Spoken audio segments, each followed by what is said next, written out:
ओम नमो भगवते वासुदेवाय नमः। काशी नाम की एक बहुत बड़ी पुरी है जो गंगा से सटकर बसी होने के कारण बहुत सुंदर दिखाई देती है। उसमें एक वैश्य रहते हैं जिनका नाम था कृकल। उनकी पत्नी परम साध्वी तथा उत्तम व्रत का पालन करने वाली थी। वे सदा धर्म आचरण में रत और पतिव्रता थी। उसका नाम था शुक्ला। शुक्ला के अंग पवित्र थे। वे सुयोग्य पुत्रों की जननी, सुंदरी, मंगलमयी, सत्यवादिनी, शुभा और शुद्ध स्वभाव वाली थी। उसकी आकृति देखने में बड़ी मनोहर थी। व्रतों का पालन करना उसे अत्यंत प्रिय था। इस प्रकार वे मनोहर मुस्कान वाली सुंदरी अनेक गुणों से युक्त थी। वे वैश्य भी उत्तम वक्ता, धर्मज्ञ, विवेक संपन्न और गुणी था। वैदिक तथा पौराणिक धर्मों के श्रवण में उनकी बड़ी लगन थी। उन्होंने तीर्थ यात्रा के प्रसंग में ये बात सुनी थी कि तीर्थों का सेवन बहुत पुण्यदायक है। वहां जाने से पुण्यों के साथ ही मनुष्यों का कल्याण भी होता है। इस बात पर उनके मन में श्रद्धा तो थी ही, ब्राह्मणों और व्यापारियों का साथ भी मिल गया। इससे वे धर्म के मार्ग पर चल दिया। उन्हें जाते देख उनकी पतिव्रता पत्नी पति के स्नेह से मुग्ध होकर बोली, प्राणनाथ, मैं आपकी धर्म पत्नी हूँ, अतः आपके साथ रहकर पुण्य करने का मेरा भी अधिकार है। मैं आपके मार्ग पर चलती हूँ। इस सद्भाव के कारण मैं कभी आपको अपने से अलग नहीं कर सकती।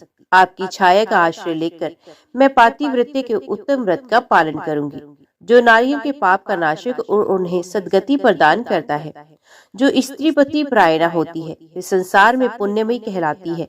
युवतियों के लिए पति की सेवा दूसरा कोई ऐसा तीर्थ नहीं है जो इस लोक में सुखद और परलोक में स्वर्ग तथा मोक्ष प्रदान करने वाला हो। साधु श्रेष्ठ, स्वामी के दाहिने चरण को प्रयाग समझिए और बाएं को पुष्कर। जो स्त्री ऐसा मानती है तथा इसी भावना के अनुसार पति के चरणोदक से स्नान करती है, उसे उन तीर्थों में स्नान करने का पुण्य प्राप्त होता है।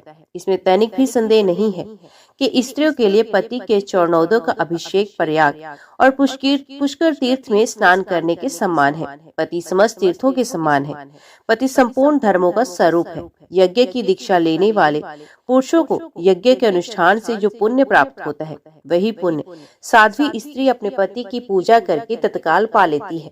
अतः प्रियतम, मैं भी आपकी सेवा करती हुई तीर्थों में चलूंगी और आपकी ही छाया का अनुसरण करती हुई लौट आऊंगी। कृकल ने अपनी पत्नी के रूप, शील, गुण, भक्ति और सुकुमारता देखकर बारंबार उस पर विचार किया।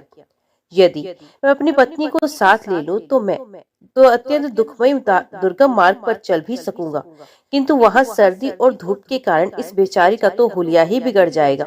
रास्ते में कठोर पत्थरों से ठोकर खाकर इसके कोमल चरणों को बड़ी पीड़ा होगी। उस अवस्था में इसका चलना असंभव हो जाएगा।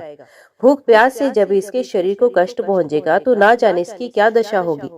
ये सदा मुझे प्राणों से भी बढ़कर प्रिय है तथा नित्य निरंतर मेरे गृहस्थ धर्म का भी यही एक आधार है। ये बाला यदि मर गई तो मेरा तो सर्वनाश ही हो जाएगा। यही मेरे जीवन का अवलंबन है। यही मेरे प्राणों की अधीश्वरी है। अतः मैं इसे तीर्थ में नहीं ले जाऊंगा, अकेले ही यात्रा करूंगा। ये सोचकर उन्होंने अपनी पत्नी से कहा, मैं तेरा कभी त्याग नहीं करूंगा। पता दिए बिना ही वे चुपके से साथियों के साथ चले गए। महाभाग कृकल बड़े पुण्यात्मा थे। उनके चले जाने पर सुंदरी शुक्ला देवराधन की बेला में पुण्य में प्रभात के समय जब सोकर उठी, तब उसने स्वामी को घर में नहीं देखा। तो फिर वे हड़बड़ाकर उठ बैठी और अत्यंत शोक से पीड़ित होकर रोने लगी। वे बाला अपने पति के साथियों के पास जाकर पूछने लगी, महाभागर, आप लोग मेरे बंधु हैं। मेरे प्राणनाथ कृकल मुझे छोड़कर कहीं चले गए हैं। यदि आपने उन्हें देखा हो तो बताइए। जिन महात्माओं ने मेरे पुण्य आत्मा स्वामी को देखा हो वे मुझे बताने की कृपा करें।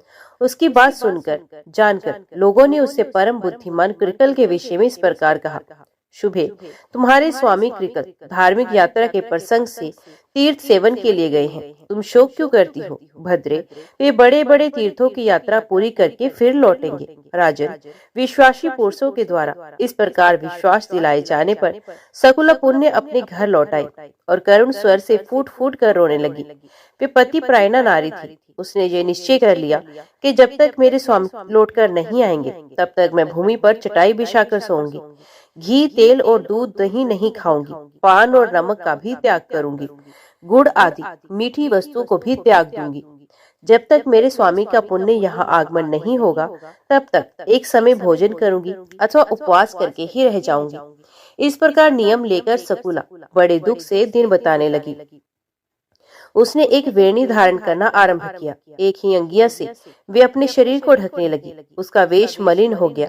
वे एक ही मलिन वस्त्र धारण करके रहती और अत्यंत दुखित हो लंबी सांस खींचती थी और हाहाकार करती थी। वीरा अग्नि से दग्ध होने के कारण उसका शरीर काला पड़ गया, उस पर मैल जम गया। इस तरह दुख में आचार का पालन करने से वे अत्यंत दुबली हो गई। निरंतर पति के लिए व्याकुल रहने लगी। दिन रात रोती रहती थी। रात को उसे कभी नींद नहीं आती थी और न ही भूख लगती थी। शुक्ला की ये अवस्था देख उसकी सहेलियों ने आकर पूछा, सखी शुक्ला, तुम इस समय रो क्यों रही हो? सुमुखी, हमें अपने दुख का कारण बताओ। शुक्ला बोली, सखियों, मेरे धर्मपरायण स्वामी मुझे छोड़कर धर्म कमाने गए हैं। मैं निर्दोष, साध्वी, सदाचार परायणा और पतिव्रता हूँ। फिर भी मेरे प्राणधार मेरा त्याग करके तीर्थ यात्रा कर रहे हैं। इसी से मैं दुखी हूँ। उनके वियोग से मुझे बड़ी पीड़ा हो रही है। सखी, प्राण त्याग देना अच्छा है, किंतु प्राणाधार स्वामी का त्यागना कदापि अच्छा नहीं है। प्रतिदिन का ये दारुण वियोग अब मुझसे नहीं सहा जाता। सखियों, यही मेरे दुख का कारण है। नित्य के वीरे से ही मैं कष्ट पा रही हूँ। सखियों ने कहा, बहन, तुम्हारे पति तीर्थ यात्रा के लिए गए हैं। यात्रा पूरी होने पर वे घर लौट आएंगे। तुम व्यर्थ ही शोक कर रही हो, वृथा ही अपने शरीर को सुखा रही हो तथा अकारण ही भोगों का परित्याग कर रही हो। अरे मौज से खाओ पियो, क्यों कष्ट उठाती हो? कौन किसका स्वामी, कौन किसके पुत्र और कौन किसके सगे संबंधी? संसार में कोई किसी का नहीं, किसी के साथ किसी का कोई संबंध नहीं। बाले, खाना पीना और मौज उड़ाना, यही संसार का फल है। मनुष्य के मर जाने पर कौन इस फल का उपभोग करता है और कौन उसे देखने आता है? शुक्ला बोली, सखियों, तुम लोगों ने जो बात कही है वे वेदों को मान्य नहीं है। जो नारी अपने स्वामी से पृथक होकर सदा अकेली रहती है, उसे पापिनी समझा जाता है। श्रेष्ठ पुरुष उसका आदर नहीं करते। वेदों में सदा यही बात देखी गई है कि पति के साथ नारी का संबंध पुण्य के संसर्ग से ही होता है और किसी कारण से नहीं। अतः उसे सदा पति के साथ ही रहना चाहिए। शास्त्रों का वचन है कि पति ही सदा नारियों के लिए तीर्थ है। इसलिए स्त्री को उचित है कि वे सच्चे भाव से पति सेवा में प्रवृत्त होकर प्रतिदिन मन, वाणी, शरीर और क्रिया द्वारा पति का ही आवाहन करे और सदा पति का ही पूजन करे। पति स्त्री का दक्षिण अंग है। उसका वाम पार्श्व ही पत्नी के लिए महान तीर्थ है। गृहस्थ नारी पति के वाम भाग में बैठकर जो दान, पुण्य और यज्ञ करती है, उसका बहुत बड़ा फल बताया गया है। काशी की गंगा, पुष्कर तीर्थ, द्वारकापुरी, उज्जैन तथा केदार नाम से प्रसिद्ध महादेव जी के तीर्थ में स्नान करने से भी वैसा फल नहीं मिल सकता। यदि स्त्री अपने पति को साथ लिए बिना ही कोई यज्ञ करती है तो उसे उसका फल नहीं मिलता। पतिव्रता स्त्री उत्तम सुख, पुत्र का सौभाग्य, स्नान, दान, वस्त्र, आभूषण, सौभाग्य, रूप, तेज, फल, यश, कीर्ति और उत्तम गुण प्राप्त करती है। पति की प्रसन्नता से उसे सब कुछ मिल जाता है, इसमें तनिक भी संदेह नहीं है। जो स्त्री पति के रहते हुए उसकी सेवा को छोड़कर दूसरे किसी धर्म का अनुष्ठान करती है, उसका वे कार्य निष्फल होता है तथा लोक में वे व्यभिचारिणी कही जाती है। नारियों का यौवन, रूप और जन्म सब कुछ पति के लिए होते हैं। इस भूमंडल में नारी की प्रत्येक वस्तु उसके पति की आवश्यकता पूर्ति का ही साधन है। जब स्त्री पतिहीन हो जाती है तब उसे भूतल पर सुख, रूप, यश, कीर्ति और पुत्र कहाँ मिलते हैं? वे तो संसार में परम दुर्भाग्य और महान दुख भोगती है। पाप का भोग ही उसके हिस्से में पड़ता है, उसे सदा दुख में आचार का पालन करना पड़ता है। पति के संतुष्ट रहने पर समस्त देवता स्त्री से संतुष्ट रहते हैं। ऋषि और मनुष्य भी प्रसन्न रहते हैं। राजन, पति ही स्त्री का स्वामी, पति ही गुरु, पति ही देवताओं सहित उसका इष्ट देव और पति ही तीर्थ एवं पुण्य है। पति के बाहर चले जाने पर यदि स्त्री श्रृंगार करती है तो उसका रूप, वर्ण सब कुछ भार रूप हो जाता है। पृथ्वी पर लोग उसे देखकर कहते हैं कि ये निश्चय ही व्यभिचारिणी है। इसलिए किसी भी पत्नी को अपने सनातन धर्म का त्याग नहीं करना चाहिए। सखियों, इस विषय में एक पुराना इतिहास सुना जाता है जिसमें रानी सुदेवा के पाप नाशक एवं पवित्र चरित्र का वर्णन है। सखियों ने पूछा, महाभागे, ये रानी सुदेवा कौन थी? उनका आचार विचार कैसा था? ये हमें बताओ। शुक्ला बोली, सखियों, पहले की बात है, अयोध्यापुरी में मनुपुत्र महाराज इक्ष्वाकु राज्य करते थे। वे धर्म के तत्वज्ञ, परम सौभाग्यशाली, सब धर्मों के अंशानों में रत, सर्वज्ञ और देवता तथा ब्राह्मणों के पुजारी थे। काशी के राजा वीरवर महात्मा देवराज की सदाचार परायणा कन्या सुदेवा के साथ उन्होंने विवाह किया था। सुदेवा सत्यव्रत के पालन में तत्पर रहती थी। पुण्यात्मा राजा इक्ष्वाकु उनके साथ अनेक प्रकार के उत्तम पुण्य और यज्ञ किया करते थे।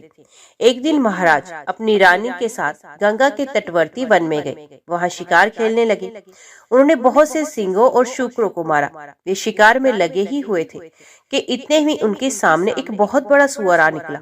उसके साथ झुंड के झुंड सुअर थे। वे अपने पुत्र पौत्रों से घिरा था। उसकी प्रियतमा शुक्री भी उसके बगल में मौजूद थी। उस समय सुअर ने राजा को देखकर अपने पुत्र पौत्रों तथा पत्नी से कहा, प्रिय, कौशल देश के वीर सम्राट महातेजस्वी इक्ष्वाकु यहाँ शिकार खेलने के लिए पधारे हैं। उनके साथ बहुत से कुत्ते और व्याध हैं। इसमें संदेह नहीं कि ये मुझ पर प्रहार करेंगे। महाराज इक्ष्वाकु बड़े पुण्य आत्मा है। ये राजाओं के भी राजा और समस्त विश्व के अधिपति हैं। प्रिय, मैं इन महात्मा के साथ रणभूमि में पुरुषार्थ और पराक्रम दिखाता हुआ युद्ध करूंगा। यदि मैंने अपने तेज से इन्हें जीत लिया तो पृथ्वी पर अनुपम कीर्ति भोगूंगा, और यदि वीरवर महाराज के हाथ से मैं ही युद्ध में मारा गया तो भगवान श्री विष्णु के लोक में जाऊंगा। ना जाने पूर्व जन्म में मैंने कौन सा पाप किया था जिसे सुअर की योनि में मुझे आना पड़ा। आज मैं महाराज के अत्यंत भयंकर पैने और तेज धार वाले सैकड़ों बाणों की जलधारा से अपने पूर्व संचित और पाप को धो डालूंगा। तुम मेरा मोह छोड़ दो और इन पुत्र पौत्रों तथा श्रेष्ठ कन्याओं को और बाल वृद्ध सहित समूचे कुटुंब को साथ लेकर पर्वत की कंदरा में चली जाओ। इस समय मेरा स्नेह त्याग कर इन बालकों की रक्षा करो। शुक्री बोली, नाथ, मेरे बच्चे तुम्हारे ही बल से पर्वत पर गर्जना करते हुए विचरते हैं। तुम्हारे तेज से ही निर्भय होकर यहाँ कोमल मूल फलों का आहार करते हैं। महाभाग बीहड़ वनों में, झाड़ियों में, पर्वतों पर और गुफाओं में तथा यहाँ भी जो ये सिंहों और मनुष्यों के तीव्र भय की परवाह नहीं करते, उसका यही कारण है कि ये तुम्हारे तेज से सुरक्षित है। तुम्हारे त्याग देने पर मेरे सभी बच्चे दीन, असहाय और अचेत हो जाएंगे। तुमसे अलग रहने में मेरी भी शोभा नहीं। उत्तम सोने के बने हुए दिव्य आभूषणों, रत्न में उपकरणों तथा सुंदर वस्त्रों से विभूषित होकर और माता पिता, भाई, सास, ससुर तथा अन्य संबंधियों से आदर पाकर भी पतिहीना स्त्री शोभा नहीं पाती। जैसे आचार के बिना मनुष्य, ज्ञान के बिना सन्यासी तथा गुप्त मंत्रणा के बिना राज्य की शोभा नहीं होती, उसी प्रकार तुम्हारे बिना इस युद्ध की शोभा नहीं हो सकती। प्रिय प्राणेश्वर, तुम्हारे बिना मैं अपने प्राण नहीं रख सकती। महामती, मैं सच कहती हूँ, तुम्हारे साथ यदि मुझे नरक में भी निवास करना पड़े तो उसे सहर्ष स्वीकार करूंगी। युद्धपते हम दोनों ही अपने पुत्र पौत्रों सहित इस उत्तम युद्ध को लेकर किसी पर्वत की दुर्गम कंदरा में घुस जाए, यही अच्छा है। तुम जीवन की आशा छोड़कर मरने के लिए जा रहे हो। बताओ, इसमें तुम्हें क्या लाभ दिखाई देता है? सुअर बोला, प्रिय, तुम वीरों के उत्तम धर्म को नहीं जानती। सुनो, मैं इस विषय में तुम्हें यही बताता हूँ कि यदि योद्धा शत्रु के प्रार्थना करने पर या ललकारने पर भी काम, लोभ, भय अथवा मोह के कारण उसे युद्ध का अवसर नहीं देता, वे 1000 युगों तक कुंभीपाक नामक नरक में निवास करता है। वीर पुरुष युद्ध में शत्रु का सामना करके यदि उसे जीत लेता है तो यश और कीर्ति का उपभोग करता है, अथवा निर्भयता पूर्वक लड़ता हुआ यदि स्वयं ही मारा जाता है तो वीर लोक को प्राप्त हो दिव्य भोगों का उपभोग करता है। प्रिय, 20,000 वर्षों तक वे सुख का अनुभव करता है। मनुपुत्र राजा इक्ष्वाकु यहाँ पधारे हैं, जो स्वयं बड़े वीर हैं। ये मुझसे युद्ध चाहें तो मुझे अवश्य ही इन्हें युद्ध का अवसर देना चाहिए। शुभे, महाराज युद्ध की अतिथि होकर आए हैं और अतिथि सनातन श्री विष्णु का स्वरूप होता है, अतः युद्ध रूप से इनका सत्कार करना मेरा आवश्यक कर्तव्य है। शुक्री बोली, प्राणनाथ, यदि आप महात्मा राजा को युद्ध का अवसर प्रदान करेंगे तो मैं भी आपके साथ रहकर आपका पराक्रम देखूंगी। यूं कहकर शुक्री ने तुरंत अपने प्यारे पुत्रों को बुलाया और कहा, बच्चों, मेरी बात सुनो। युद्ध भूमि में सनातन विष्णु रूप अतिथि पधारे हैं। उनके सत्कार के लिए मेरे स्वामी जाएंगे। इनके साथ मुझे भी वहां जाना चाहिए। तुम्हारी रक्षा करने वाले प्राणनाथ जब तक यहाँ उपस्थित हैं, तभी तक तुम दूर की पर्वत की किसी दुर्गम गुफा में चले जाओ। पुत्रों, मनुपुत्र इक्ष्वाकु बड़े बलवान और दुर्दमयी राजा हैं। ये हम लोगों के लिए काल स्वरूप हैं, सबका संहार कर डालेंगे, अतः तुम दूर भाग जाओ। पुत्रों ने कहा, जो माता पिता को संकट में छोड़कर जाता है वे पाप आत्मा है, उसे महारौद्र एवं अत्यंत घोर नरक में गिरना पड़ता है। ये उसके लिए अनिवार्य गति है जो निर्दयी अपनी माता के पवित्र दूध को पीकर परिपुष्ट होता है और माँ बाप को विपत्ति में छोड़कर चल देता है। वे कीड़ों और दुर्गंध से परिपूर्ण नरक में पड़कर सदा पीप का भोजन करता है। इसलिए माँ, हम लोग पिताजी को और तुम्हें छोड़कर नहीं जाएंगे। ऐसा निश्चय करके समस्त शूकर मोर्चा बांधकर खड़े हो गए। वे सभी बल और तेज से संपन्न थे। उधर अयोध्या के वीर महाराज मनु कुमार इक्ष्वाकु अपनी सुंदरी भार्या तथा चतुरंगणी सेना के साथ आखेट के लिए चले गए। उनके आगे आगे व्याध, कुत्ते और तेज चलने वाले वीर योद्धा थे। वे लोग उस स्थान के समीप गए जहां बलवान शुक्र अपनी पत्नी के साथ मौजूद था। छोटे बड़े बहुत से सुअर सब ओर से उसकी रक्षा कर रहे थे। गंगा के किनारे मेरु पर्वत की तराई में पहुंचकर महाराज इक्ष्वाकु ने व्याधों से कहा, बड़े बड़े वीर योद्धाओं को शुक्र का सामना करने के लिए भेजो। इस प्रकार महाराज की आज्ञा से भेजे हुए बलवान, तेजस्वी तथा पराक्रमी योद्धा हाका डालते हुए दौड़े और वायु के समान वेग से चलकर तत्काल शुक्र के पास जा पहुंचे। वंचारी व्याध अपने तीखे बाणों तथा चमचमाते हुए नाना प्रकार के अस्त्र शस्त्रों से वीरों का बाना बांधकर खड़े हुए और उस वरहा को बींधने लगे। ये देख वे युद्धपति वरहा अपने सैकड़ों पुत्र पौत्र तथा बांधवों के साथ युद्ध के मैदान में आ धमका और शत्रुओं पर टूट पड़ा। वे बड़े वेग से उनका संहार करने लगा। व्याध उसकी पैनी दाड़ों से घायल होकर सुमर भूमि पर गिरने लगे। तदंतर शुक्रों और व्याधों में भयानक संग्राम आरंभ हुआ। वे क्रोध से लाल आंखें किए एक दूसरे को मारने लगे। व्याधों ने बहुतेरे शुक्रों को और शुक्रों ने अनेक व्याधों को मार गिराया। वहां की जमीन खून से रंग गई। कितने ही सुअर मर खप गए, कितने घायल हुए और कितने ही भाग भागकर बीहड़ स्थानों, झाड़ियों, कंदराओं और अपनी अपनी मांदों में जा घुसे। यही दशा व्याधों की भी हुई। कितने ही मर गए, कितने ही सूरों की पैनी दाड़ों के आघात से कट गए और कितने ही टुकड़े टुकड़े होकर प्राण त्याग कर स्वर्गलोक को चले गए। केवल वे बलभामिनी वरहा अपनी पत्नी तथा 5-7 पुत्र पौत्रों के साथ युद्ध की इच्छा से मैदान में डटा रहा। उस समय शुक्री ने उससे कहा, नाथ, मुझे और इन बालकों को साथ लेकर अब यहाँ से चलिए। शुक्र ने कहा, महाभागे, 2 सिंगों के बीच में सुअर पानी पी सकता है, किंतु 2 सुअरों के बीच में सिंह नहीं पी सकता। सुअर जाति में ऐसा उत्तम बल देखा जाता है। यदि मैं संग्राम में पीठ दिखाकर चला जाऊं तो उस बल का नाश ही करूंगा। मेरी जाति की प्रसिद्धि ही नष्ट हो जाएगी। मुझे परम कल्याणदायक धर्म का ज्ञान है। जो योद्धा काम, लोभ अथवा भय से युद्ध तीर्थ का त्याग करके भाग जाता है वे निस्संदेह पापी है। जो तीखे शास्त्रों का व्यू देखकर प्रसन्न होता है और रण सिंधु में गोता लगाकर तीर्थ के पार पहुंच जाता है, वे अपने आगे की 100 पीढ़ियों का उद्धार कर देता है। अंत में विष्णु धाम को जाता है। जो अस्त्र शस्त्रों से सुसज्जित योद्धा को सामने आते देख प्रसन्नता पूर्वक उसकी ओर बढ़ता है, उसके पुण्य फल का वर्णन सुनो। उसे पग पग पर गंगा स्नान का महान फल प्राप्त होता है।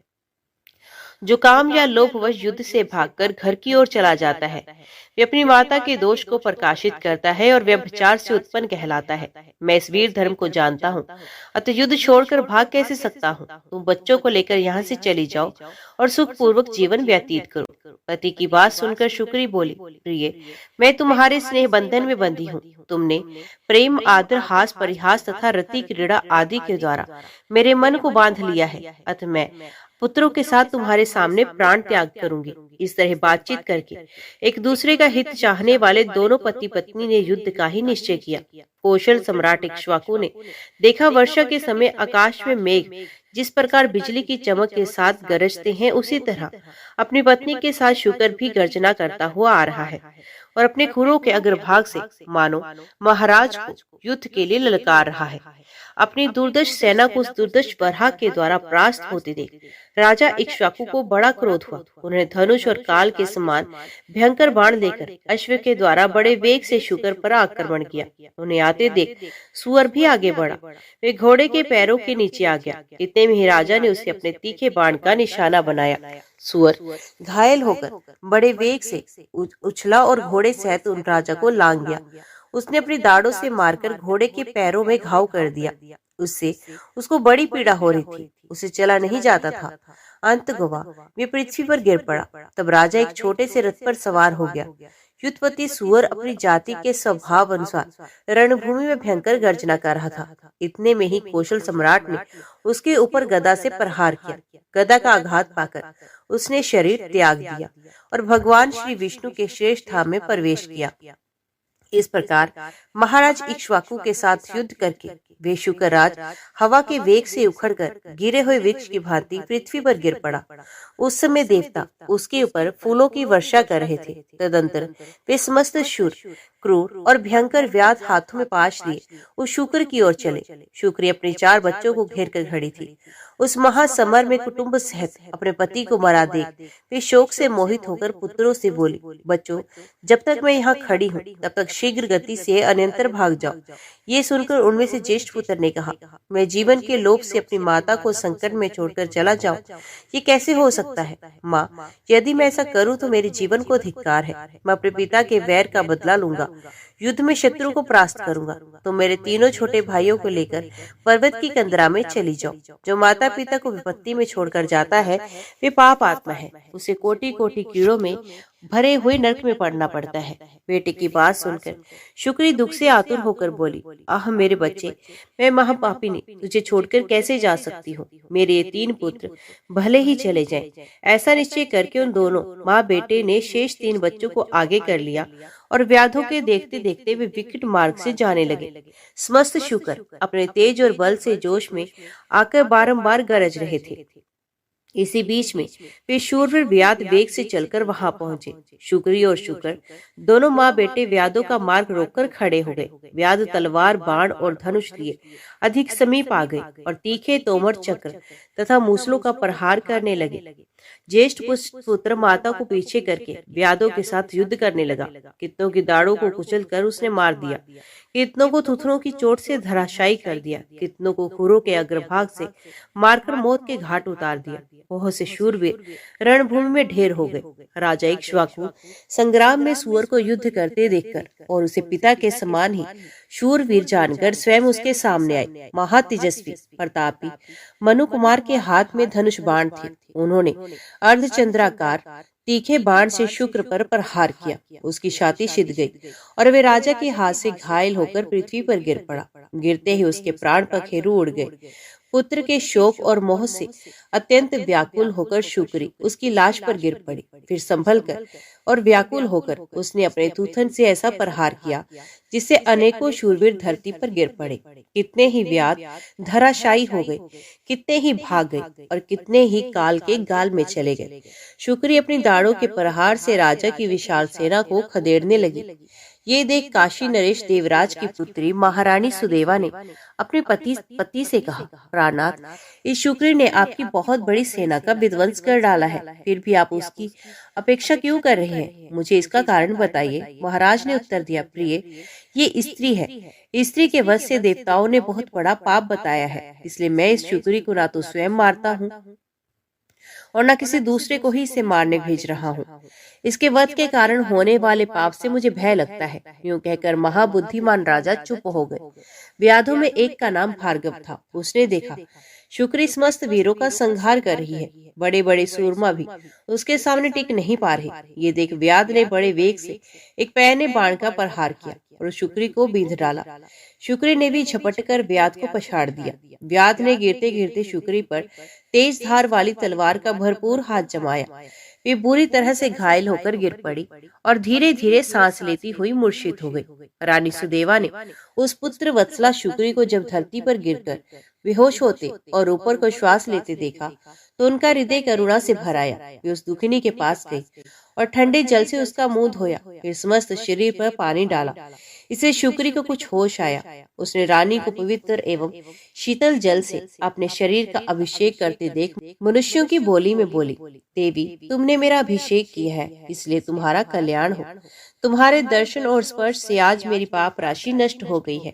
पशु के मुख से ये अद्भुत वचन सुनकर रानी सुदेवा को बड़ा आश्चर्य हुआ। वे मन ही मन कहने लगी, ये तो आज मैंने विचित्र बात देखी। पशु जाति की ये मादा इतनी स्पष्ट, सुंदर स्वर और व्यंजन से युक्त तथा उत्तम संस्कृत बोल रही है। महाभाग सुदेवा इस घटना से हर्षमगन होकर अपने पति से बोली, राजन इधर देखिए, ये अपूर्व जीव और पशु जाति की स्त्री होकर भी मानव की भांति उत्तम संस्कृत बोल रही है। इसके बाद रानी ने शुक्री से उसका परिचय पूछा। भद्रे, तुम कौन हो? तुम्हारा बर्ताव तो बड़ा विचित्र दिखाई देता है। तुम पशु योनि की स्त्री होकर भी मनुष्यों की तरह बोलती हो। अपने स्वामी के पूर्व जन्म का वृतांत सुनाओ। शुक्री बोली, देवी, मेरे पति पूर्व जन्म में संगीत कुशल गंधर्व थे। इनका नाम रंग विद्याधर था। कुछ लोग इन्हें गीत विद्याधर भी कहते थे। ये सब शास्त्रों के मर्मज्ञ थे। एक समय की बात है, महातेजस्वी मुनि श्रेष्ठ पुलसत्य जी मनोहर कंदराओं और झरनों से सुशोभित गिरिवर मेरु पर निष्कपट भाव से तपस्या कर रहे थे। रंग विद्याधर अपनी इच्छा के अनुसार उस स्थान पर गए और एक वृक्ष की छाया में बैठकर गाने का अभ्यास करने लगे। उनका मधुर संगीत सुनकर मुनि का चित्त ध्यान से विचलित हो गया। वे गायक के पास जाकर बोले, विद्वान, तुम्हारे गीत के उत्तम स्वर, ताल, लय, भाव से मेरा मन ध्यान से विचलित हो गया है। जब मन निश्चल होता है तभी समस्त विद्याएं प्राणियों को सिद्धि प्रदान करती हैं।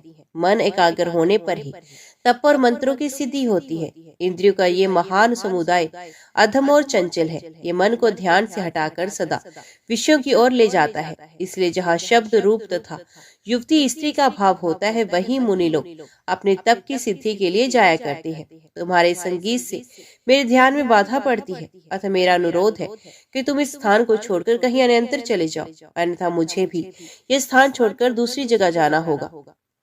गीत विद्याधर ने कहा, महामते, जिस महात्मा ने इंद्रियों के समुदाय तथा उसके बल को जीत लिया है, उसी को तपस्वी, योगी, धीर और साधक कहते हैं।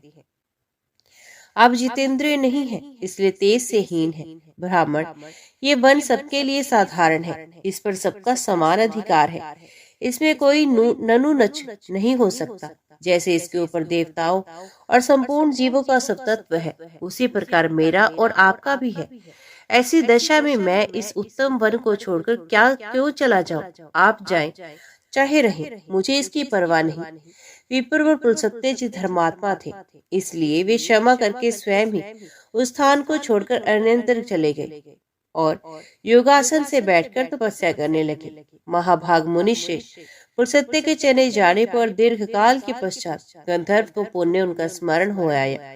वे सोचने लगे, मुनि मेरे ही भय से भाग गए थे। चलो देखूं कहाँ गए, क्या करते हैं, कहाँ रहते हैं। ये बात विचार कर गीत विद्याधर ने पहले महर्षि के स्थान का पता लगाया और फिर वराह का रूप धारण करके वे उनके उत्तम आश्रम पर चले गए, जहाँ पुलसत्य जी आसन पर विराजमान थे। उनके शरीर से तेज की ज्वाला उठ रही थी, किंतु मेरे पति पर इसका कुछ प्रभाव नहीं पड़ा।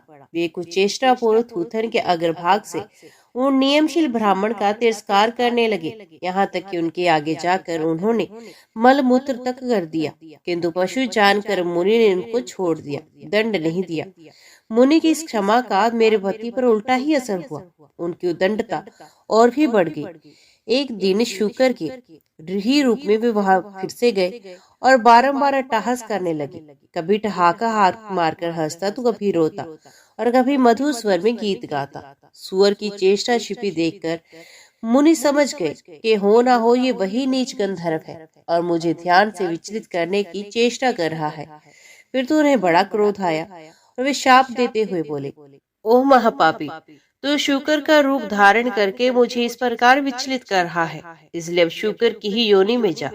देवी, यही मेरे पति के शुक्र योनि में पड़ने का वृत्तांत है। ये सब मैंने तुम्हें कह सुनाया, अब अपना भी हाल बताती हूँ, वो सुनो। पूर्व जन्म में मुझ पापिनी ने भी घोर पातक किया है। शुक्री बोली, कलिंग नाम से प्रसिद्ध एक सुंदर देश है। वहाँ श्रीपुर नाम का एक नगर था। उसमें वसुदत्त नाम के एक ब्राह्मण निवास करते थे। वे सदा सत्य धर्म में तत्पर, वेद वेता, ज्ञानी, तेजस्वी, गुणवान और धन धान्य से भरे पूरे थे। अनेक पुत्र पौत्र उनके घर की शोभा बढ़ाते थे। मैं वसुदत्त की पुत्री थी और मेरे भी कई भाई बहन और स्वजन तथा बांधव थे। परम बुद्धिमान पिता ने मेरा नाम सुदेवा रखा। मैं अप्रतिम सुंदरी थी। संसार में दूसरी कोई स्त्री ऐसी नहीं थी जो रूप में मेरी समानता कर सके। रूप के साथ ही चढ़ती जवानी पाकर मैं गर्व से उन्मत्त हो उठी। मेरी मुस्कान बड़ी मनोहर थी। बचपन के बाद जब मुझे हाव भाव से युक्त यौवन प्राप्त हुआ, तब मेरा भरा पूरा रूप देखकर मेरी माता को बड़ा दुख हुआ। वे पिता से बोली, महाभाग, आप कन्या का विवाह क्यों नहीं कर देते? अब ये जवान हो चुकी है, इसे किसी योग्य वर को सौंप दीजिए। वसुदत्त ने कहा, कल्याणी सुनो, मैं उसी वर के साथ इसका विवाह करूंगा जो विवाह के पश्चात मेरे ही घर पर निवास करे, क्योंकि सुदेवा मुझे प्राणों से भी बढ़कर प्यारी है। मैं इसे आंखों से ओझल नहीं करना चाहता। तदंतर एक दिन संपूर्ण विद्याओं में विशारद एक कौशिक गोत्री ब्राह्मण भिक्षा के लिए मेरे द्वार पर आए। उन्होंने वेदों का पूरा अध्ययन किया था। वे बड़े अच्छे स्वर से वेद मंत्रों का उच्चारण करते थे। उन्हें आया देख मेरे पिता ने पूछा, आप कौन हैं? आपका नाम, कुल, गोत्र और आचार क्या है, ये बताइए। पिता की बात सुनकर ब्राह्मण कुमार ने उत्तर दिया, कौशिक वंश में मेरा जन्म हुआ। मैं वेद वेदांगों का पारंगत विद्वान हूँ। मेरा नाम शिव शर्मा है। मेरे माता पिता अभी संसार में नहीं हैं। शिव शर्मा ने जब इस प्रकार अपना परिचय दिया, तब मेरे पिता ने शुभ लगन में उनके साथ मेरा विवाह कर दिया। अब उनके साथ ही मैं पिता के घर पर रहने लगी, परंतु मैं माता पिता के धन के घमंड से अपनी विवेक शक्ति खो बैठी थी। मुझ पापी ने कभी भी अपने स्वामी की सेवा नहीं की। मैं सदा उन्हें क्रूर दृष्टि से ही देखा करती थी। कुछ व्यभिचारिणी स्त्रियों का साथ हो गया, अतः संग दोष से मेरे मन में भी वैसा ही नीच भाव आ गया था। मैं जहाँ तहाँ स्वच्छंदता पूर्वक घूमती फिरती और माता पिता, पति तथा भाइयों के हित की परवाह नहीं करती थी। शिव शर्मा का शील और उनकी साधुता सबको ज्ञात थी, अतः माता पिता आदि सब लोग मेरे पाप से दुखी रहते थे। मेरा दुष्कर्म देख पतिदेव उस घर को छोड़कर चले गए। उनके जाने से पिताजी को बड़ी चिंता हुई। उन्हें दुख से व्याकुल देख माता ने पूछा, नाथ, आप चिंतित क्यों हो रहे हैं? वसुदत्त ने कहा, प्रिय सुनो, दामाद ने मेरी पुत्री को त्याग दिया। सुदेवा पापचारिणी है और वे पंडित तथा बुद्धिमान था। मैं क्या जानता था कि ये मेरी कन्या सुदेवा ऐसी दुष्टा निकलेगी और कुलनाशिनी होगी। ब्राह्मणी बोली, नाथ, आज आपको पुत्री के गुण और दोष का ज्ञान हुआ है। इस समय आपकी आंखें खुली हैं, किंतु सच तो ये है कि आपके ही मोह और स्नेह से, लाड और प्यार से ये इतनी बिगड़ गई है। अब मेरी बात सुनिए। संतान जब तक 5 वर्ष की ना हो जाए, तभी तक उसका लाड प्यार करना चाहिए। उसके बाद सदा संतान की शिक्षा और की ओर ध्यान देते हुए उसका पालन पोषण करना चाहिए। नहलाना, धुलाना, उत्तम वस्त्र पहनाना, अच्छे खान पान का प्रबंध करना, ये सब बातें संतान की पुष्टि के लिए आवश्यक हैं। साथ ही पुत्रों को उत्तम गुण और विद्या की ओर भी लगाना चाहिए। पिता का कर्तव्य है कि वे संतान को सद्गुणों की शिक्षा देने के लिए सदा कठोर बना रहे। केवल पालन पोषण के लिए उसके प्रति मोह ममता रखे। पुत्र के सामने कदापि उसके गुणों का वर्णन ना करे। उसे राह पर लाने के लिए बड़कड़ी फटकार सुनाए तथा इस प्रकार उसे साधी, जिससे वे विद्या और गुणों में सदा ही निपुण होता जाए। जब माता अपनी कन्या को, सास अपनी पुत्र वधु को और गुरु अपने शिष्य को ताड़ना देता है, तभी वे सीधे होते हैं। इसी प्रकार पति अपनी पत्नी को और राजा अपने मंत्री को दोषों के लिए कड़ी फटकार सुनाए। शिक्षा बुद्धि से ताड़न और पालन करने पर संतान सद्गुणों द्वारा प्रसिद्धि लाभ प्राप्त करती है। शिव शर्मा उत्तम ब्राह्मण थे। उनके साथ रहने पर भी इस कन्या को अपने घर में निरंकुश स्वच्छंद बना रखा था। इसी से ये ऐसी हो गई और इसके नष्ट कारण सब कुछ नष्ट हो गया। पुत्री अपने पिता के घर में रहकर जो पाप करती है, उसका फल माता पिता को भी भोगना पड़ता है। इसलिए समृद्ध पुत्री को अपने घर में ही रखना चाहिए, जिससे उसका विवाह किया जाए। उसी के घर में उसका पालन पोषण होना चाहिए। वहाँ रहकर वे भक्ति पूर्वक जो उत्तम गुण सीखती है और पति की सेवा करती है, उससे कुल की कीर्ति बढ़ती है और पिता भी सुख पूर्वक जीवन व्यतीत करता है। ससुराल में रहकर यदि वे पाप करती है, तो उसका फल पति को भोगना पड़ता है। वहाँ सदाचार पूर्वक रहने से वे सदा पुत्र पौत्रों के साथ वृद्धि को प्राप्त होती है। प्राणनाथ, पुत्री के उत्तम गुणों से पिता की कीर्ति बढ़ती है। इसलिए दामाद के साथ भी कन्या को अपने घर नहीं रखना चाहिए। इस विषय में एक पौराणिक इतिहास सुना जाता है, जो 28वें द्वापर के आने पर संघटित होने वाला है। यदुकुल श्रेष्ठ वीरवर उग्रसेन के यहाँ जो घटना घटित होने वाली है उसी का मैं भूतकाल के रूप में वर्णन करती हूँ। माथुर प्रदेश में मथुरा नाम की नगरी है। वहाँ उग्रसेन नाम वाले यदुवंशी राजा राज्य करते थे। वे शत्रु विजय, संपूर्ण धर्मों के तत्वज्ञ, बलवान, दाता और सद्गुणों से जानकार थे। मेधावी राजा उग्रसेन धर्मपूर्वक राज्य का संचालन और प्रजा का पालन करते थे। उन्हीं दिनों परम पवित्र विदर्भ देश में सत्यकेतु नाम से प्रसिद्ध एक प्रतापी राजा थे। उनकी एक पुत्री थी जिसका नाम पद्मावती था। वे सत्य धर्म में तत्पर तथा स्त्री समुचित गुणों से युक्त होने के कारण दूसरी लक्ष्मी के समान प्रतीत होती थी। मथुरा के राजा उग्रसेन ने उस मनोहर नेत्रों वाली पद्मावती से विवाह किया। उसके स्नेह और प्रेम से मथुरा नरेश मुग्ध हो गए। पद्मावती को वे प्राणों से समान प्यार करने लगे। उसे साथ लिए बिना भोजन तक नहीं करते थे। उसके साथ क्रीड़ा विलास में ही राजा का समय बीतने लगा। पद्मावती के बिना उन्हें एक क्षण भी चैन नहीं पड़ता था। इस प्रकार उस दंपत्ति में परस्पर बड़ा प्रेम था। कुछ काल के पश्चात विदर्भ नरेश सत्यकेतु ने अपनी पुत्री पद्मावती को स्मरण किया। उसकी माता उसे ना देखने के कारण बहुत दुखी थी। उन्होंने मथुरा नरेश उग्रसेन के पास अपने दूत भेजे। दूतों ने वहां जाकर आदर पूर्वक राजा से कहा, महाराज, विदर्भ नरेश सत्यकेतु ने अपनी कुशल कहलवाई है और आपका कुशल समाचार वे पूछ रहे हैं। यदि उनका प्रेम और स्नेहपूर्ण अनुरोध आपको स्वीकार हो तो राजकुमारी पद्मावती को उनके यहाँ भेजने की व्यवस्था कीजिए। वे अपनी पुत्री को देखना चाहते हैं। नरश्रेष्ठ उग्रसेन ने जब दूतों के मुंह से ये बात सुनी तो प्रीति, स्नेह और उदारता के कारण अपनी प्रिय पत्नी पद्मावती को विदर्भ राज के यहाँ भेज दिया। पति के भेजने पर पद्मावती बड़े हर्ष के साथ अपने मायके गई। वहां पहुंचकर उसने पिता के चरणों में प्रणाम किया। उसके आने से महाराज सत्यकेतु को बड़ी प्रसन्नता हुई। पद्मावती वहां अपनी सखियों के साथ निशंक होकर घूमने लगी। पहले की ही भांति घर, वन, तालाब और चौबारों में विचरण करने लगी। यहाँ आकर वे पुण्य बालिका बन गई। उसके बर्ताव में लाज या संकोच का भाव नहीं रहा। एक दिन की बात है, पद्मावती अपनी सखियों के साथ एक सुंदर पर्वत पर सैर करने गई। उसके तराई में एक रमणीय वन दिखाई दिया जो केलों के उद्यान से शोभा पा रहा था। पहाड़ पर भी फूलों की बहार थी।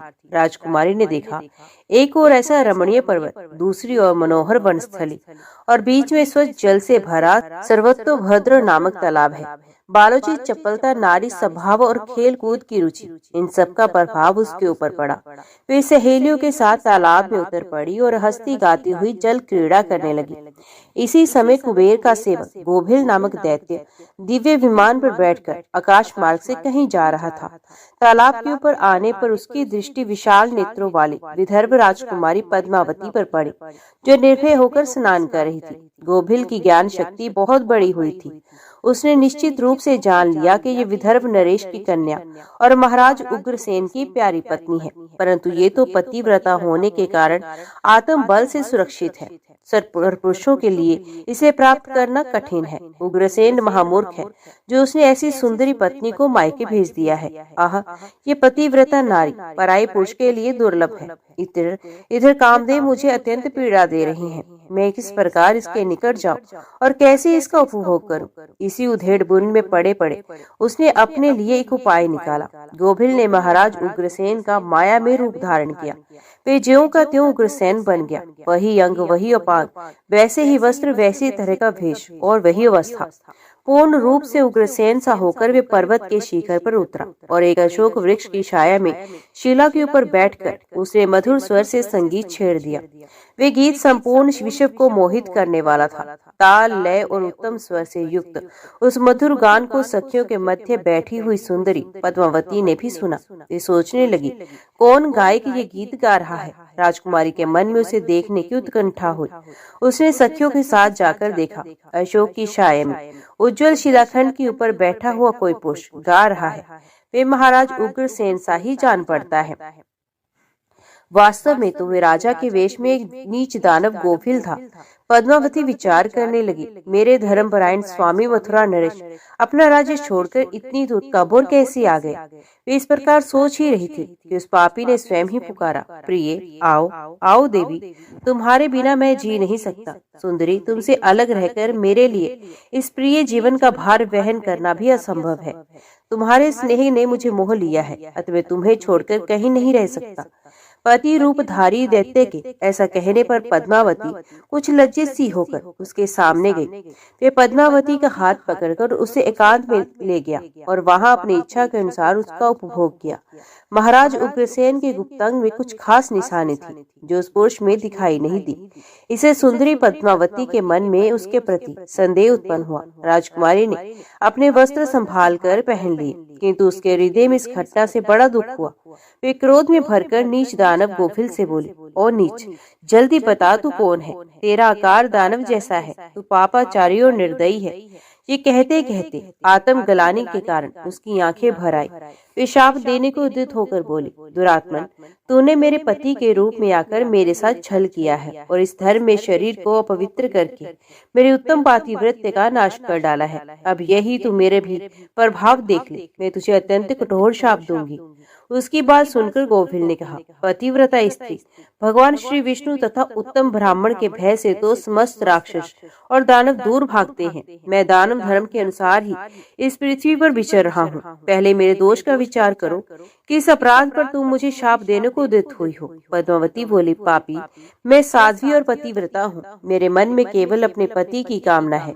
मैं सदा उन्हीं के साथ तपस्या करती हूँ। मैं अपने धर्म मार्ग पर स्थित थी, किंतु तूने माया रचकर मेरे धर्म के साथ ही मुझे नष्ट कर दिया। इसलिए दुष्ट, मैं तुझे शाप देती हूँ। गोभिल बोला, राजकुमारी, यदि उचित समझो तो सुनो। मैं धर्म की ही बात कह रहा हूँ। जो स्त्री प्रतिदिन मन, वाणी और क्रिया द्वारा अपने स्वामी की सेवा करती है, पति के संतुष्ट रहने पर स्वयं भी संतोष का अनुभव करती है, पति के क्रोधी होने पर भी उसका त्याग नहीं करती, उसके दोषों की ओर ध्यान नहीं देती, उसके मारने पर भी प्रसन्न होती है और स्वामी के सब कामों में आगे रहती है, वे नारी पतिव्रता कही गई है। यदि स्त्री इस लोक में अपना कल्याण करना चाहती है तो वे पतित, रोगी, अंगहीन, कोड़ी, सब धर्मों से रहित तथा पापी पति का भी परित्याग ना करे। जो स्वामी को छोड़कर आ जाती है या दूसरे कामों में मन लगाती है, वे संसार में सब धर्मों में बहिष्कृत व्यभिचारिणी समझी जाती है। जो पति की अनुपस्थिति में लोलुपतावश ग्राम्य भोग तथा श्रृंगार का सेवन करती है, उसे मनुष्य उल्टा कहते हैं। मुझे वेद और शस्त्रों द्वारा अनुमोदित धर्म का ज्ञान है। गृहस्थ और धर्म का परित्याग करके पति की सेवा छोड़कर यहाँ किस लिए आई हो? इतने पर भी अपने ही मुँह से कहती हो कि मैं पतिव्रता हूँ। कर्म से तो तुम्हें पतिव्रत्य का लेश मात्र भी दिखाई नहीं देता। तुम डर भय छोड़कर पर्वत और वन में मतवाली होकर घूमती फिरती हो, इसलिए पापिनी हो। मैंने ये महान दंड देकर तुम्हें सीधी राह पर लगाया है। अब कभी तुमसे ये दुष्टता नहीं हो सकती। बताओ तो, पति को छोड़कर किस लिए यहाँ आई हो? ये श्रृंगार, ये आभूषण तथा ये मनोहर वेश धारण करके क्यों खड़ी हो? पापिनी, बोलो ना, किस लिए और किसके लिए ये सब किया है? कहाँ है तुम्हारा पातिव्रत्य? दिखाओ तो मेरे सामने। व्यभिचारी स्त्रियों के समान बर्ताव करने वाली नारी, तुम इस समय अपने पति से 400 कोस दूर हो। कहाँ है तुम्हें पति को देवता मानने का भाव? दुष्टा कहीं की, तुम्हें लाज नहीं आती? अपने बर्ताव पर घृणा नहीं होती? तुम क्या मेरे सामने बोलती हो? कहाँ है तुम्हारी तपस्या का प्रभाव? कहाँ है तुम्हारा तेज और बल? आज ही मुझे अपना बल, वीर्य और पराक्रम दिखाओ। पद्मावती बोली, अरे नीच असुर, सुन, पिता ने स्नेहवश मुझे पति के घर से बुलाया, इसमें कहाँ पाप है? मैं काम, लोभ, मोह तथा डाह के वश पति को छोड़कर नहीं आई हूँ। मैं यहाँ भी पति का चिंतन करती रहती हूँ। तुमने भी छल से मेरे पति का रूप धारण करके ही मुझे धोखा दिया है। गोभिल ने कहा, पद्मावती, मेरी युक्ति युक्त बात सुनो। अंधे मनुष्य को कुछ दिखाई नहीं देता। तुम धर्म रूपी नेत्र से हीन हो, फिर कैसे मुझे यहाँ पहचान पाती? जिस समय तुम्हारे मन में पिता के घर आने का भाव उदय हुआ, उसी समय तुम पति की भावना छोड़कर उनके ध्यान से मुक्त हो गई। पति का निरंतर चिंतन ही सतयुग के ज्ञान का तत्व है। जब वही नष्ट हो गया, अब तुम्हारे हृदय की आंख ही फूट गई, तब ज्ञान नेत्र से हीन होने पर तुम मुझे कैसे पहचानती? ब्राह्मणी कहती है, प्राणनाथ। गोविल की बात सुनकर राजकुमारी पद्मावती धरती पर बैठ गई। उसके हृदय में बड़ा दुख हो रहा था। गोविल ने फिर कहा, शुभे, मैंने तुम्हारे उदर से जो अपने वीर्य की स्थापना की है, उसे तीनों लोगों को त्रास पहुंचाने वाला पुत्र उत्पन्न होगा। यूं कहकर वे दानव चला गया। गोविल बड़ा दुराचारी और पापात्मा था। उसके चले जाने पर पद्मावती महान दुख से अभिभूत होकर रोने लगी। रोने का शब्द सुनकर सखियां उसके पास दौड़ी आई और पूछने लगी, राजकुमारी रोती क्यों हो? मथुरा नरेश महाराज उग्रसेन कहाँ गए? पद्मावती ने अत्यंत दुख से रोते रोते अपने चले जाने की सारी बात बताई। सहेलियां उसे पिता के घर ले गई। उस समय शोक से कातर हो थरथर कांप रही थी। सखियों ने पद्मावती की माता के सामने सारी घटना कही। सुनते ही महारानी अपने पति के महल में गई और उनसे कन्या का सारा वृत्तांत उन्होंने कह सुनाया। उसे सुनकर महाराज सत्यकेतु को बड़ा दुख हुआ। उन्होंने सवारी और वस्त्र आदि देकर कुछ लोगों के साथ पुत्री को मथुरा में उसके पति के घर भेज दिया। धर्मात्मा राजा उग्रसेन पद्मावती को आई देख बहुत प्रसन्न हुए। वे रानी से बार बार कहने लगे, सुंदरी, मैं तुम्हारे बिना जीवन धारण नहीं कर सकता। प्रिय, तुम अपने गुणशील, भक्ति, सत्य और पातिव्रत्य आदि सद्गुणों से मुझे अत्यंत प्रिय लगती हो। अपनी प्यारी भार्या पद्मावती से यूं कहकर नरश्रेष्ठ महाराज उग्रसेन उसके साथ विहार करने लगे। सब लोगों को भय पहुंचाने वाला उसका भयंकर गर्भ दिन दिन बढ़ने लगा, किंतु उस गर्भ का कारण केवल पद्मावती ही जानती थी। अपने उदर में बढ़ते हुए इस गर्भ के विषय में पद्मावती को दिन रात चिंता बनी रहती थी। 10 वर्ष तक वे गर्भ बढ़ता ही गया। तत्पश्चात उसका जन्म हुआ। वही महान तेजस्वी और महाबली कंस था, जिसके भय से तीनों लोकों के निवासी थर्रा उठे थे तथा जो भगवान श्री कृष्ण के हाथ से मारा जाकर मोक्ष को प्राप्त हुआ। स्वामीन, ऐसी घटना भविष्य में संघटित होने वाली है, ये मैंने सुन रखी है। मैंने आपसे जो कुछ कहा वे समस्त पुराणों का निश्चित मत है।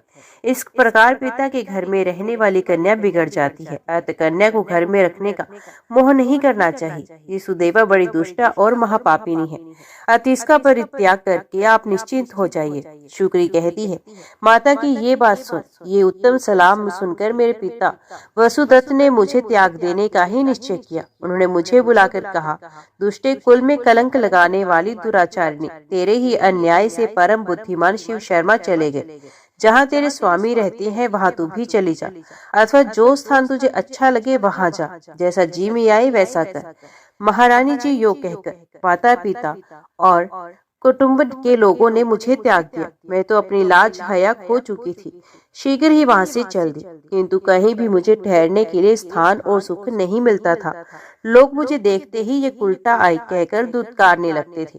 कुल और मन से वंचित होकर घूमती फिरती मैं प्रांत से बाहर निकल गई और गुर्जर देश गुजरात प्रांत के सौराष्ट्र प्रभास नामक पुण्य तीर्थ में जा पहुंची, जहाँ भगवान शिव सोमनाथ का मंदिर है। मंदिर के पास ही वनस्थल नाम से विख्यात एक नगर था, जिसकी उस समय बड़ी उन्नति थी।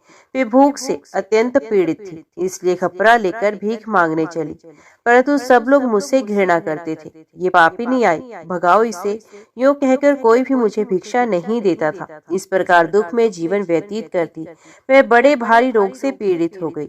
उस नगर में घूमते घूमते मैंने एक बड़ा सुंदर घर देखा, जहाँ वैदिक पाठशाला थी।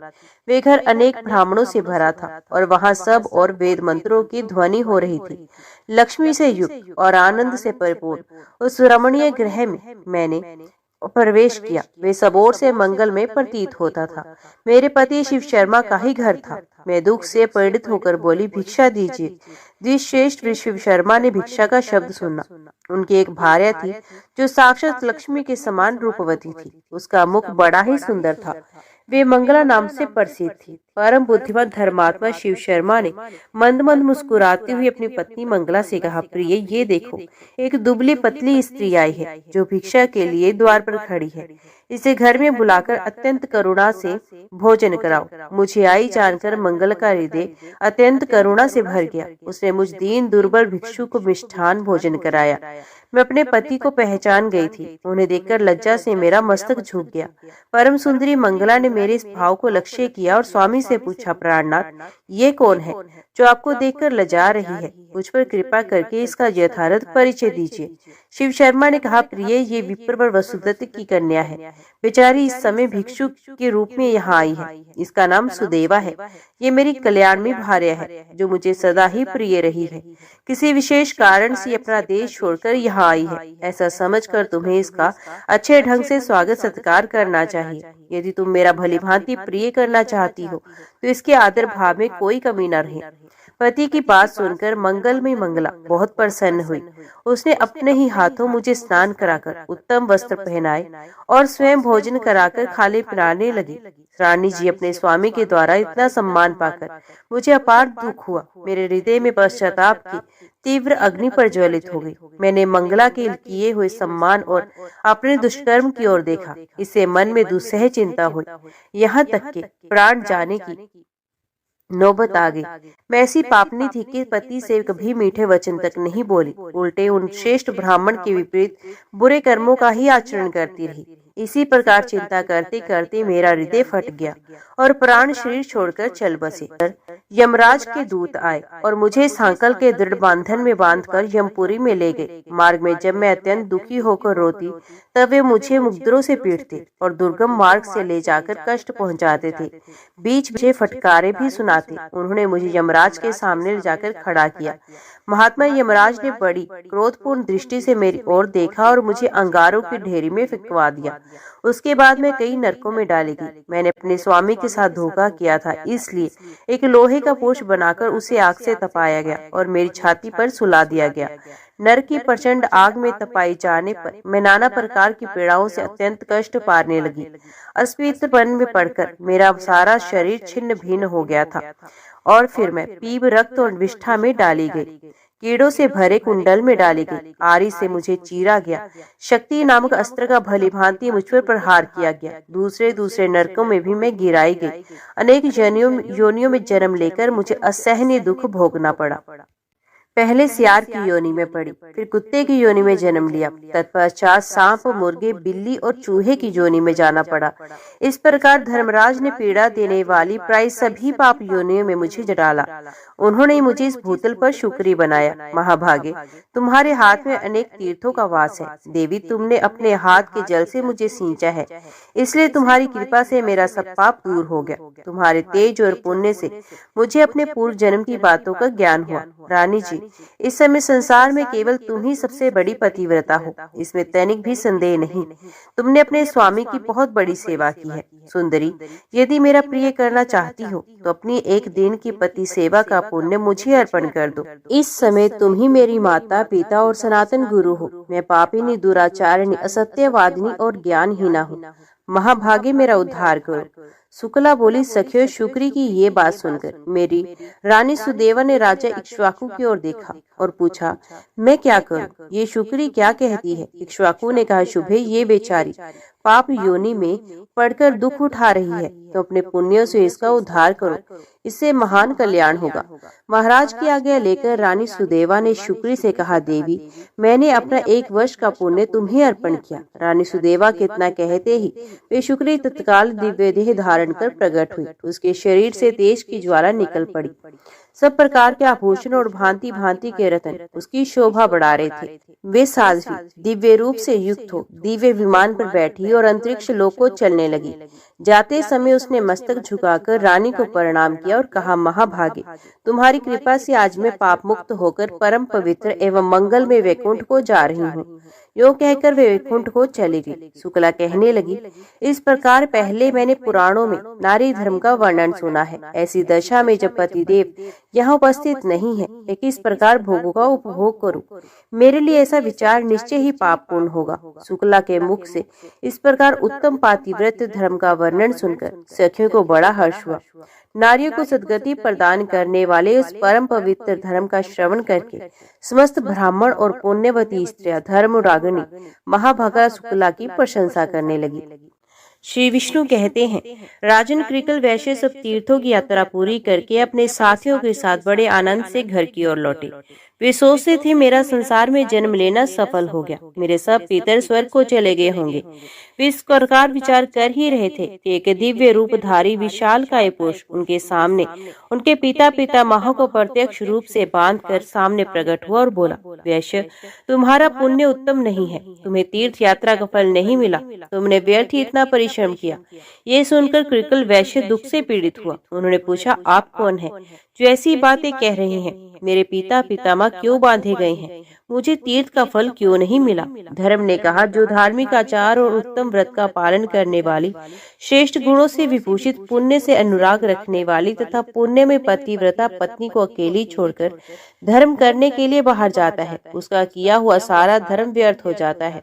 इसमें तनिक भी संदेह नहीं है। जो सब प्रकार के सदाचार में संलग्न रहने वाली, प्रशंसा के योग्य आचरण वाली, धर्म साधन में तत्पर, सदा पातिव्रत्य का पालन करने वाली, सब बातों को जानने वाली तथा ज्ञान की अनुरागिणी है, ऐसी गुणवती, पुण्यवती और महासती नारी जिसकी पत्नी हो, उसके घर में सर्वदा देवता निवास करते हैं। पितर भी उसके घर में रहकर निरंतर उसके यश की कामना करते रहते हैं। गंगा आदि पवित्र नदियां भी, सागर, यज्ञ, गौ, ऋषि तथा संपूर्ण तीर्थ भी उस घर में मौजूद रहते हैं। पुण्य में पत्नी के सहयोग से गृहस्थ धर्म का पालन अच्छे ढंग से होता है। इस भूमंडल में गृहस्थ धर्म से बढ़कर दूसरा कोई धर्म नहीं। वैश्य, गृहस्थ का घर यदि सत्य और पुण्य से युक्त हो तो परम पवित्र माना गया है। वहाँ सब तीर्थ और देवता निवास करते हैं। गृहस्थ का सहारा लेकर सब प्राणी जीवन धारण करते हैं। गृहस्थ आश्रम के समान दूसरा कोई आश्रम नहीं। जिसके घर में साध्वी स्त्री है, उसके यहाँ मंत्र, अग्निहोत्र, संपूर्ण देवता, सनातन धर्म तथा दान एवं आचार सब मौजूद होते हैं। इसी प्रकार जो पत्नी से रहित है, उसका घर जंगल के समान है। वहाँ किए हुए यज्ञ भांति भांति के दान सिद्धिदायक नहीं होते। साध्वी पत्नी के समान कोई तीर्थ नहीं, पत्नी के समान कोई सुख नहीं, तो संसार से तारने के लिए और कल्याण साधन के लिए पत्नी के समान कोई पुण्य नहीं। जो अपनी धर्म परायणा सती नारी को छोड़कर चला जाता है, वो मनुष्य अधम है। कृकल ने पूछा, धर्म, अब कैसे मुझे सिद्धि प्राप्त होगी और किस प्रकार मेरे पितरों को बंधन से छुटकारा मिलेगा? धर्म ने कहा, महाभाग, अपने घर जाओ। तुम्हारी धर्म परायणा पुण्यवती पत्नी शुक्ला तुम्हारे बिना बहुत दुखी हो गई थी। उसे सांत्वना दो, उसी के हाथ से श्राद्ध करो। अपने घर पर ही पुण्य तीर्थों का स्मरण करके तुम श्रेष्ठ देवताओं का पूजन करो। इससे तुम्हारी की हुई तीर्थ यात्रा सफल हो जाएगी। भगवान श्री विष्णु कहते हैं, राजन, योग कहकर धर्म जैसे आए थे वैसे ही लौट गए। परम बुद्धिमान कृकल भी अपने घर गए और पतिव्रता पत्नी को देखकर मन ही मन बहुत प्रसन्न हुए। शुक्ला ने स्वामी को आया देख उनके शुभ आगमन के उपलक्ष्य में मांगलिक कार्य किया। तत्पश्चात धर्मात्मा वैश्य ने धर्म की सारी चेष्टा बताई। स्वामी के आनंदक वचन सुनकर महाभागा शुक्ला को बड़ा हर्ष हुआ। उसके बाद कृकल ने घर पर ही रहकर पत्नी के साथ श्रद्धा पूर्वक श्राद्ध और देव पूजन आदि पुण्य क्रम का अनुष्ठान किया। इससे प्रसन्न होकर देवता, पितृ और मुनिगण विमानों के द्वारा वहां आए और महात्मा कृकल और उसकी महानुभावा पत्नी दोनों की सराहना करने लगे। मैं, ब्रह्मा तथा महादेव जी भी अपनी अपनी देवी के साथ वहां गए। संपूर्ण देवता उस सती के सत्य से संतुष्ट थे। सबने उन दोनों पति पत्नी से कहा, सुव्रत, तुम्हारा कल्याण हो। राजन, ये कहकर देवताओं ने उन दोनों पति पत्नी के ऊपर फूलों की वर्षा की तथा ललित, मधुर और पवित्र संगीत सुनाया। वर देकर वे उस पतिव्रता की स्तुति करते हुए अपने अपने लोक को चले गए। इस परम उत्तम और पवित्र उपाख्यान को मैंने पूर्ण रूप से तुम्हें सुना दिया। राजन, जो मनुष्य इसे सुनता है वे सब पापों से मुक्त हो जाता है। स्त्री मात्र को शुक्ला का उपाख्यान श्रद्धा पूर्वक सुनना चाहिए। इसके श्रवण से वे सौभाग्य, स्त्रीत्व तथा पुत्र पौत्रों से युक्त होती है। इतना ही नहीं, पति के साथ सुखी रहकर वे निरंतर आनंद का अनुभव करती है। जय श्री राधे कृष्ण। ओम नमो भगवते वासुदेवाय नमः। आज की वीडियो में इतना ही। उम्मीद करती हूँ वीडियो आपको पसंद आई होगी। वीडियो पसंद आई हो तो वीडियो को लाइक और चैनल को सब्सक्राइब जरूर कीजिएगा।